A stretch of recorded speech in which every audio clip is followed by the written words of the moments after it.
លក់តែស្វាយត្រាំនឹងមកដេញត្រាំនឹងទេប៉ុន្តែម៉ួយខ្លះតើតែឆាតមកតាម Telegram គាត់មុនកុំឲ្យមកដល់ខកជើងនិយាយទៅគាត់លក់ដាច់ខ្លាំងមួយថ្ងៃចូល30-40គីឡូប៉ុន្តែបើសិនជាមានម៉ួយដែលគេទិញដុំទៀតមួយថ្ងៃអាច50ទៅ60គីឡូលក្ខណៈពិសេសរបស់គាត់គឺអំបិលរបស់គាត់មានពីររសជាតិមានអំបិលម្ទេសជាមួយនឹងអំបិលមីនឹងគ្រាន់តែឃើញស្រក់ទឹកមាត់ច្រូចតែម្ដងនិយាយទៅគាត់ធ្វើទំនងណាស់ហើយរបបនៃការធ្វើស្វាយត្រាំរបស់គាត់ណាគាត់ថាត្រាំភ្លាមលក់ភ្លាមហ្មងព្រឹកឡើងមិនតាន់ទេគឺគាត់ត្រូវតែងើបមកធ្វើស្វាយត្រាំនឹងដូចអ្នកទាំងអស់គ្នាបានឃើញនេះអញ្ចឹងណាស្វាយត្រាំរបស់គាត់ចិត្តជា2ជា3មកទំនងមែនតើជាប្រភេទក្តាប់ស្វាយណាហើយរបៀបរបបរបស់គាត់ថាត្រាំស្វាយហ្នឹងគឺគាត់ប្រើប្រាស់ជាមួយនឹងទឹកក្តៅយកទឹកក្តៅយកមកស្រុះហើយគេដាក់ទឹកកកដាក់អីណាក្បួនខ្នាតរបស់គាត់ច្បាស់លាស់ហើយខាំទៅស្រួយស្រាប់ល្អមែនតើហើយអំបិលពីរប្រភេទហ្នឹងគឺសុទ្ធតែជាអំបិលប្រចាំតកូលរបស់គាត់លក់ជាង13ឆ្នាំហើយនិយាយទៅរបបរបស់គាត់នេះអាចនិយាយបានថាជារបបទី2ហើយពីមុនគាត់លក់ផ្លែឈើលក់អី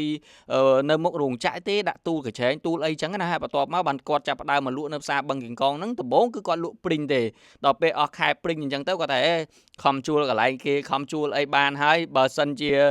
អត់មានរបរអីលក់ផ្សេងទៀតក្រៅពីព្រីងអត់កើតទេអញ្ចឹងក៏គាត់ចាប់ផ្ដើមបែកគំនិតចេញលក់ជាប្រភេទស្វាយត្រាំជាមួយនឹងម្ដេញដូចពុកម៉ែបងប្អូនទាំងអស់គ្នាបានឃើញអញ្ចឹងណាប៉ុន្តែគាត់ថាបើសិនរដូវកាលខ្លះមានកពីញរាជក៏គាត់លក់កពីញរាជបន្ថែមទៀតដែរគាត់ថាលក់តែ3 4មុខទេជួបាយនេះលក់យូរដែរបងអារម្មណ៍10ឆ្នាំជាងហើយណាបងតែពីមកលក់យ៉ាងមកអើយដំបងឡើយខ្ញុំលក់ព្រីងដល់ពេលខ្ញុំលក់ព្រីងខ្ញុំដាក់កញ្ជើខ្ញុំជួលគេតែមកកញ្ជើឯងបងដល់ពេលហើយខ្ញុំអស់រដូវកាលលក់ព្រីងមិនយើងព្រោះនឹកថាចេះអូទួរស៊ីអីទៀតទៅអញ្ចឹងណា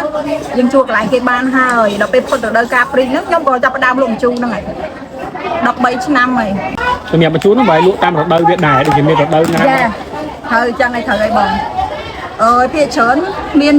ស្វាយខ្ចីម្ដេញហើយនឹងកពីញរាជអាហ្នឹងមុខរបរដែលយើងរកស៊ីទៅលក់ដល់ដាច់អត់លក់ច្បល់ដូចគេច្រើនមុខទេមានតែ2 3 ទៅ4មុខទេ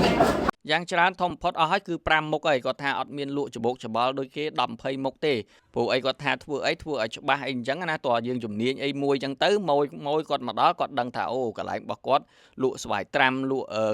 កពីញរាជលក់អីឆ្ងាញ់អញ្ចឹងណាហើយទីតាំងរបស់គាត់ក៏អត់ពិបាករកដែរទីតាំងនេះគឺនៅក្នុងផ្សារបឹងកេងកងបើអ្នកទាំងអស់គ្នាចូលមកតាមច្រកទី12គឺចិត្តជាងគេហើយទីតាំងរបស់គាត់ក៏ងាយស្រួលរកដែរអ្នកដែលស្គាល់អ៊ីថាលក់សាច់អាំងមានសាច់ស្ងោរសាច់ស្រស់អីហ្នឹងគឺ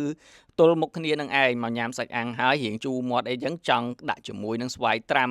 មានម្ដេញមានអីទៀតអាចចូលទៅញ៉ាំនៅកន្លែងគាត់បានហើយមកប្រអប់ហ្នឹងដូចជា10000រៀលបើយើងទិញជាគីឡូ1គីឡូ30000ប៉ុន្តែគាត់ថាបើសិនជាយើងកំងច្រើនយក3 4 5គីឡូអីតើប្រាប់គាត់មុនព្រោះអីគាត់អត់អាចធ្វើទុកទេរបស់ហ្នឹងគឺគាត់លក់តែមួយថ្ងៃអីអញ្ចឹងណាគាត់លក់ចន្លោះពីម៉ោង10រហូតដល់ម៉ោង4ល្ងាចតទៅនិយាយទៅគាត់ថាលក់អស់ពេលណាគឺគាត់ទៅផ្ទះមុនហើយអញ្ចឹងអ្នកខ្លះគាត់ទៅតែឆាតមកតាម Telegram ជាពិសេសគឺមួយគាត់គឺមុនមកហ្នឹងគឺគេឆាត Telegram មកហើយថានៅសល់អត់ឬក៏កក់ទុកមុនអីអញ្ចឹងណាព្រោះឲ្យខ្លាចមកខកជើងអញ្ចឹងសម្រាប់អ្នកដែលចូលចិត្តញ៉ាំម្ជូរញ៉ាំអីហ្នឹងគឺត្រូវឲ្យមកសារបឹងកេងកងហ្នឹងអាចមករកគាត់បានព័ត៌មានលម្អិតខ្ញុំនឹងតម្លាក់ជូននៅក្នុង comment វីដេអូខាងក្រោមហើយអរគុណអ្នកទាំងអស់គ្នាដែលបានតាមដានវីដេអូមួយនេះចាំជួបគ្នានៅវីដេអូក្រោយទៀត